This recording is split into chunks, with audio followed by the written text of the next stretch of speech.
అంత అంత ఇది చేయాల్సిన అవసరం లేదు. పార్లమెంట్ తర్వాత సమీక్ష చేసుకున్నాం. పార్లమెంట్ తర్వాత ఒక్కొక్క నియోజకవర్గం సమీక్ష చేసినాం ఏం జరిగింది అని. పార్లమెంట్ ఒక అసాధారణమైన పరిస్థితిలో జరిగింది. అప్పటికిప్పటికి వచ్చిన తేడా మీరు చూస్తే బీఆర్ఎస్ఏ ప్రత్యామ్నాయం, బీఆర్ఎస్ఏ ప్రధాన ప్రతిపక్షం అని ప్రజలు ఈ జూబ్లీహిల్స్ ఉప ఎన్నికతో స్పష్టమైన తీర్పిచ్చారు. సరే, సహజంగా గెలుస్తామని ఆశించాం, కొంత నిరుత్సాహపడతాం డెఫినెట్గా ఓటమి పాలైనప్పుడు, కానీ నిరాశ లేదు. అది నేను చెప్పేది.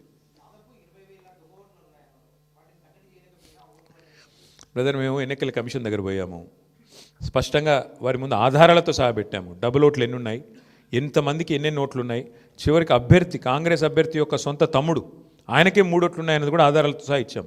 ఇక మీరు అడగాల్సింది ప్రశ్న ఎలక్షన్ కమిషన్ని, మమ్మల్ని కాదు.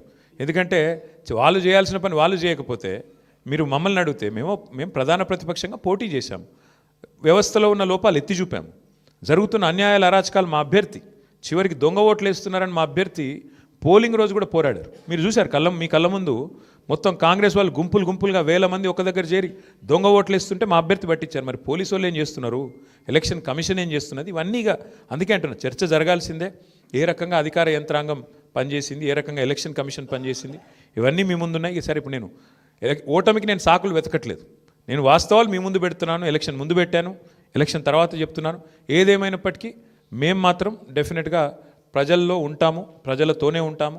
ప్రజాక్షేత్రంలో ప్రజల సమస్యలే ప్రధాన ఇతివృత్తంగా ముందుకు పోతాం, ప్రజల కోసం పోరాడుతూనే ఉంటాం, ముందుకు పోతున్నాం.